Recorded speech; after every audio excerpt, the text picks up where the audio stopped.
నమస్తే, welcome to eastern news. ఈనాటి వార్తల్లో ముఖ్యాంశాలు. ముస్లిం సోదరులకు రంజాన్ శుభాకాంక్షలు తెలిపిన మాజీ మంత్రి తలసాని శ్రీనివాస్ యాదవ్.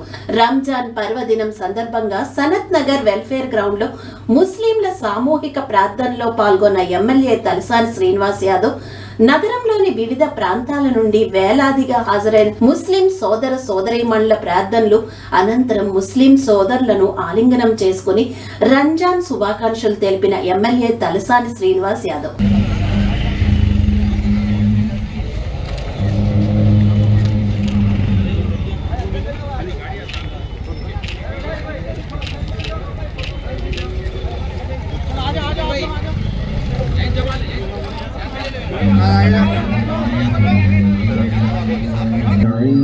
عند الله خير من اللهو ومن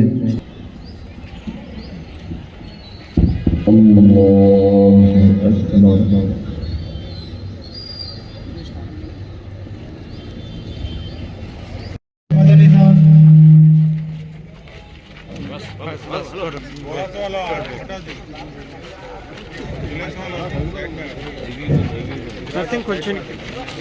हजरात जो नमाज नहीं पढ़े हैं उनके लिए इंशाल्लाह 5 से 10 मिनट में दूसरी जमात खड़ी कामिल तौर पर समझने के लिए ये बात भी जरूरी है और दाखिल है कि हम हर तरह की इबादत अल्लाह के लिए.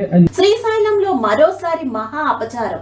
దేవాలయంలోకి మొబైల్ ఫోన్ ను తీసుకుని వెళ్లి గర్భగుడిలోని స్వామివారిని వీడియో తీసిన భక్తులు. అసలు మొబైల్ ను గుడి లోపలికి ఎలా అనుమతించారు? భక్తుడు వీడియో తీస్తుంటే భద్రతా సిబ్బంది నిద్రపోతున్నారా?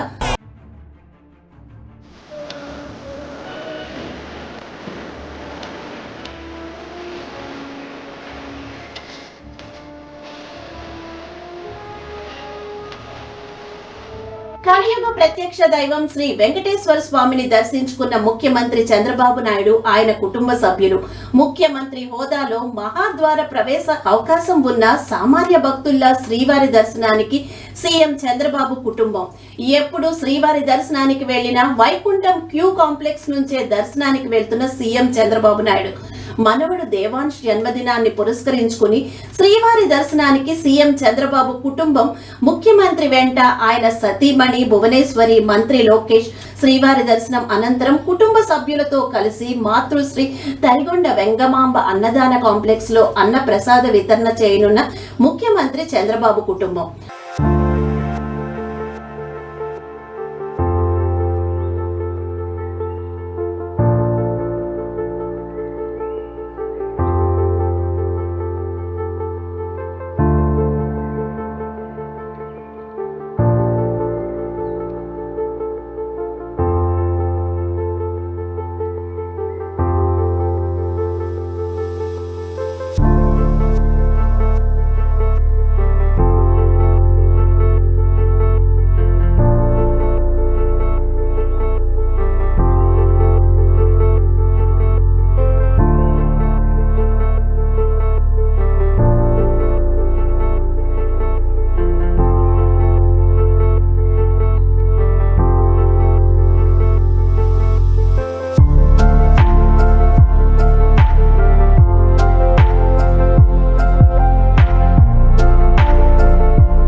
తాడిగడపలోని మేడసాని వారి వీధిలో దొంగలు బీభత్సం సృష్టించారు.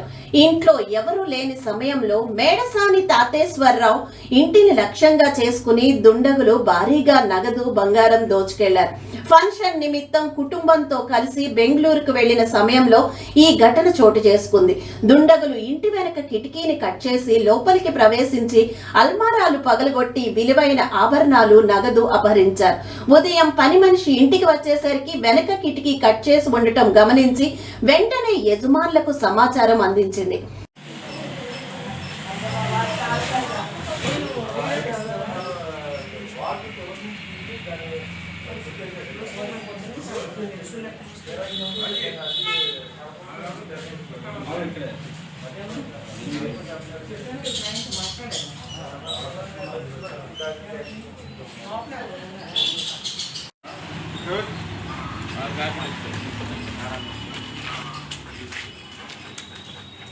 అమ్మాయి కూడా వచ్చిందండి.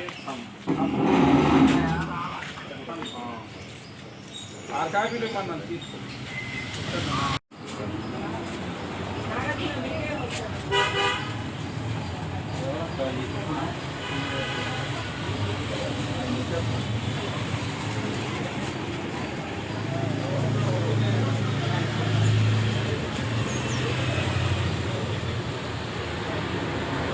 రాష్ట్ర శాసనసభలో 2026-27 వార్షిక బడ్జెట్ ప్రవేశపెడుతున్న సందర్భంగా ప్రజాభవన్లో నల్లపోచమ్మ అమ్మవారికి ప్రత్యేక పూజలు నిర్వహించిన ఉప ముఖ్యమంత్రి బట్టి విక్రమార్క. ఈ సందర్భంగా బడ్జెట్ పత్రాలను అమ్మవారి ముందుంచి ప్రత్యేక పూజా కార్యక్రమాలను ఉప ముఖ్యమంత్రి బట్టి విక్రమార్క నిర్వహించారు.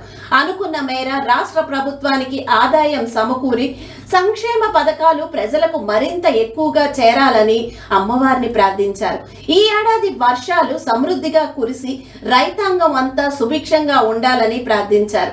అనంతరం బడ్జెట్ పత్రాలతో శాసనసభలో జరుగుతున్న మంత్రి మండలి సమావేశానికి ఉప ముఖ్యమంత్రి బయలుదేరారు.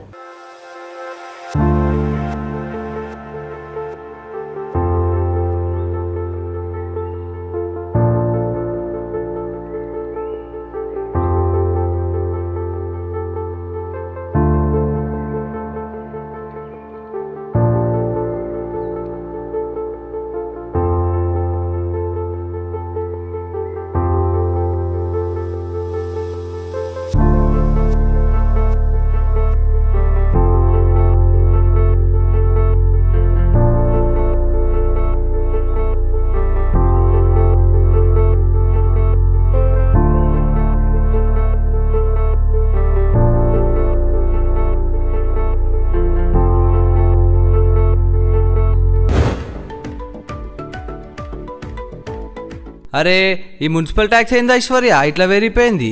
వడ్డీ చూడు. నేను చెప్తే విన్నావా? ఎప్పటి ట్యాక్స్ అప్పుడు కట్టేసుకుంటే అయిపోతుండే. మరి ఎట్లనో ఏం చేద్దాం? అరే దీనికి ఎందుకు ఇంత హైరాణ పడిపోతున్నావు? మన జిహెచ్ఎంసి వాళ్ళు OTS అంటే వన్ టైం సెటిల్మెంట్ స్కీమ్ తెచ్చిండ్రు కదా, నీకు తెలియదా ఏంది? ఏంది OTS? దాంతో ఏమైతుంది? గదే నీకు తెలియదు. మనం కట్టాల్సిన 100% అసలు పన్ను కడితే చాలు, వడ్డీలో 90% మాఫీ. అంటే మనం జస్ట్ 10% వడ్డీ కడితే కథం, రసీదు చేతిలో ఉంటది. అరే నిజమా?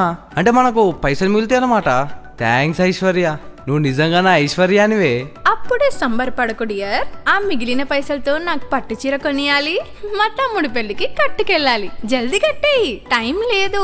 మార్చి 31 వరకే ఆఫర్. గ్రేటర్ హైదరాబాద్ వాసులారా టెన్షన్ పడకండి. మీ ఫోన్ లో మై క్యూర్ యాప్ ఓపెన్ చేయండి లేదా మీ సేవకు వెళ్ళండి. 90% వడ్డీ మాఫీని వాడుకోండి. మీ ఇంటి ఆస్తిని, కుటుంబం ఖుషీని రెండిటిని కాపాడుకోండి. చివరి తేదీ వరకు వేచి చూడకండి. ఈ రోజే మీ బకాయిలు చెల్లించండి, నగరాభివృద్ధికి సహకరించండి. Commissioner GHMC. 23న జంతర్ మంతర్ వద్ద జరిగే బీసీల చెలో ఢిల్లీ మహాధర్నాలో పాల్గొన్న 6 రాష్ట్రాల బీసీల నేతలు వచ్చే నెల 1వ తేదీ నుండి ప్రారంభమయ్యే కులగణంలో బీసీల జనగణన చేపట్టాలి. కేంద్ర ప్రభుత్వం క్రిమిలేయర్ పేరుతో బీసీల 27% రిజర్వేషన్ తగ్గించడం అన్యాయం. జనాభా దామాషా ప్రకారం రిజర్వేషన్లు పెంచాలి. 50% సీలింగ్ ఎత్తివేయాలి. ఎస్సీ కుటుంబాల సంఖ్య అడిగిన నేపథ్యంలో బీసీ అడగడానికి ఎందుకు జంకుతూ ఉన్నారు? కులగణన డేటా దేశానికి అందించాలి. బీసీ కులగణన డేటా ప్రకటించే వరకు పోరాటం.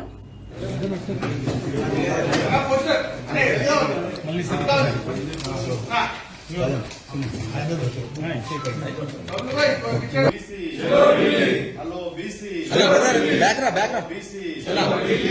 జనగణనలో బీసీ కులగణన జాతి జనగణనలో బీసీ కులగణన బీసీల ఐక్యత బీసీల ఐక్యత బీసీ బీసీ యాదవసీన నాయకత్వం యాదవసీన నాయకత్వం జాతి జనగణనలో బీసీ కులగణన శాసించకుండా శాసించి మా హక్కును ఇలా మా లక్ష్యాన్ని ముద్దాడే వరకు ఈ ఉద్యమాన్ని ఆపేది లేదు. ఎన్నిసార్లైనా ఢిల్లీ కోటను ముట్టడిస్తాం, ఎన్నిసార్లైనా, ఎన్ని వందల సార్లైనా, ఎన్ని వేల సార్లైనా ప్రత్యేక రైలు కట్టుకుని కూడా ఢిల్లీ కోటను ముట్టడించమే లక్ష్యంగా మేము ముందుకు సాగుతాం. ఈ దేశంలో ఈ బీసీలను అనాథలుగా చూస్తున్నారు, ద్వితీయ శ్రేణి పౌరులుగా చూస్తున్నారు. బీసీలకు ఎలాంటి హక్కులు లేకుండా పోతున్నాయి. బీసీలకు రిజర్వేషన్లు అనేది, అదేవిధంగా చట్టసభలో ప్రాతినిధ్యం అనేది లేదు. మహిళా బిల్లు పేరుతోటి మళ్లీ అగ్రకుల మహిళలు, పటేలమ్మలు దొరసాలే అదేవిధంగా మళ్ళా చట్టసభలో పోయేటువంటి ప్రయత్నం చేస్తున్నారు. మా శ్రామిక మహిళలు అనేటువంటి ఉత్పత్తి చేసేటువంటి, సేవ చేసేటువంటి మా మహిళా సోదరిమణులు పార్లమెంట్లో అడుగు పెట్టాలి. మా బీసీ సోదరులు ఆ చట్టసభలు మా వాళ్లకు ఇవాళ అంటరాని అయిపోయినాయి. కాబట్టి చట్టసభల్లో బీసీలకు జనాభా నామస్ ప్రకారం వాటా దక్కాలి.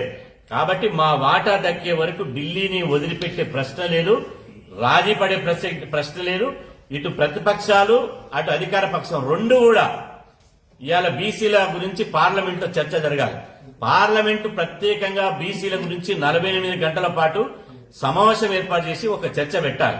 బీఆర్ఎస్ ప్రభుత్వం ఏర్పాటు చేసిన బ్రేక్ఫాస్ట్ పథకం ఆపేసి ఇప్పుడు మళ్లీ ఏదో కొత్తగా వాళ్లే తెచ్చినట్టు చెప్పుకోవడం సిగ్గుచేటని ఎమ్మెల్యే హరీష్ రావు అన్నారు. శుక్రవారం నాడు ఆయన మీడియాతో మాట్లాడారు. టిమ్స్ ఆసుపత్రి ప్రారంభోత్సవానికి 5 తేదీలు మార్చారు. మొత్తానికి ఈ బడ్జెట్ అన్ని వర్గాల ప్రజలను నిరాశపరిచిన బడ్జెట్, దగాకోరు బడ్జెట్, పేదలను వంచిన బడ్జెట్, 6 గ్యారంటీలను పాతరేసిన బడ్జెట్ అని అన్నారు. గత బడ్జెట్ లో నిధులు కేటాయించి ₹1 కూడా ఖర్చు చేయని పథకాలకు ఈ బడ్జెట్ లో మళ్లీ నిధులు కేటాయిస్తే ప్రజలు ఎలా నమ్ముతారు? రాజీవ్ యువ వికాసం పథకానికి గత బడ్జెట్ లో 6,000 కోట్లు కేటాయించి ₹1 కూడా ఖర్చు చేయలేదన్నారు. ఇందిరమ్మ ఆత్మీయ భరోసా పథకానికి కూడా గత 2 బడ్జెట్లో నిధులు కేటాయించి ₹1 కూడా ఖర్చు చేయలేదు. ఇప్పుడు ఈ బడ్జెట్ లో మళ్లీ ఆ పథకాలను నిధులు కేటాయించారని విమర్శించారు. గత బడ్జెట్ లో పథకాలు పెట్టి నిధులు ఖర్చు చేయని పథకాలకు తిరిగి మళ్ళీ ఇది ఈ బడ్జెట్ లో కూడా అవే పథకాలు, అదే నామస్మరణ, అదే కేటాయింపు. ఎట్లా నమ్మాలి? పోయిన బడ్జెట్ లో రాజీవ్ యువ వికాసానికి 6,000 కోట్లు పెట్టామన్నారు, 6 పైసలు కూడా ఖర్చు పెట్టలేదు. మళ్ళీ ఈ బడ్జెట్ ప్రసంగంలో మళ్ళీ అదే రాజీవ్ యువ వికాసం పథకం గురించి ఏదో గొప్పగా చెప్పారు. పోయిన బడ్జెట్ లో చెప్పారు, బల్లలు కొట్టారు, 6 పైసలు ఖర్చు పెట్టలే. తిరిగి మళ్ళీ అదే పాట మారింది ఈ బడ్జెట్ లో. అట్లా ఇందిరమ్మ ఆత్మీయ భరోసా 24-25 బడ్జెట్ లో పెట్టిండ్రు, 25-26 బడ్జెట్ లో పెట్టిండ్రు, ₹1 ఇవ్వలేదు, 1 పైసా కూలీలకు అందలేదు. మళ్ళీ ఈ బడ్జెట్ లో అదే చదివిండు బట్టి. అంటే నీ బడ్జెట్ కో శాంటిటీ లేదు. బడ్జెట్ అనేది కేవలం అంకెలు, మాటల గారడిగా మార్చింది తప్ప మీ కేటాయింపుల ఖర్చు విషయంలో, ప్రజలకు పథకాలు అందించడంలో చిత్తశుద్ధి లేదు అని అర్థమైతా ఉంది. కష్టపడి చదువుకుని గ్రూప్ 1 ఉద్యోగాలకు ఎంపికయ్యారు. పలు శాఖల్లో అధికారులుగా మీరు విధులు నిర్వహించనున్నారు. మీరే మీ విభాగాల్లో ప్రత్యేకతను చాటాలి. అధికారులపై ప్రజలకు నమ్మకం కలిగేలా మీ చర్యలుండాలి. మీ ప్రతి చర్య పారదర్శకంగా ఉండాలి. ప్రజా ప్రయోజనమే లక్ష్యంగా ఉండాలి. ప్రజలకు పూర్తి అవగాహన ఉంటే పరిపాలన సులభం అవుతుంది. వారి మద్దతు కూడా సంపూర్ణంగా అందుతుంది. చరిత్రను ఫాలో అయ్యి మీ విభాగాల్లో ఎవరికి వారు కొత్త చరిత్రను సృష్టించాలి అని హైడ్రా కమిషనర్ శ్రీ ఏవి రంగనాథ్ గారు అన్నారు. And lot of skyscrapers and all they're coming up and concretization toti. The temperatures of the cities are 3 to 4 degrees more than the suburbs. So cities are more hotter than when compared to the suburbs. So when it is hotter, what happens? Vedi ekkoyindi anukondi emaytadi, it results in convective currents.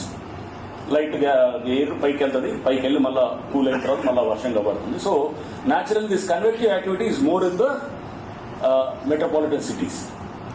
So metropolitan cities లో ఎక్కువ ఉన్నప్పుడు rainfall also is likely to be more. So మనకి this year we have a target of taking almost around 2000 acres of land, which is worth about 1 lakh crores.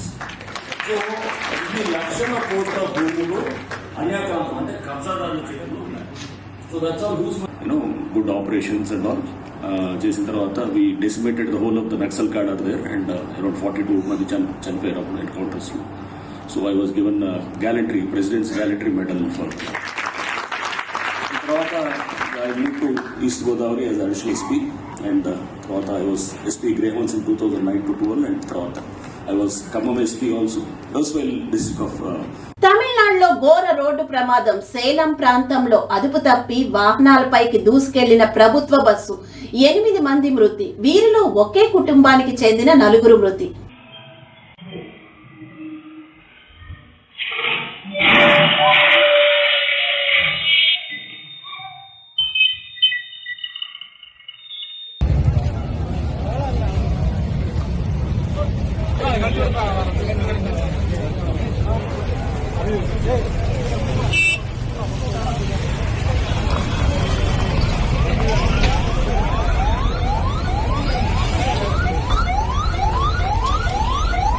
ఇవి ఈనాటి వార్తలు. మరిన్ని వార్తల కోసం చూస్తూనే ఉండండి S10 న్యూస్. మన కోసం మన ఛానల్.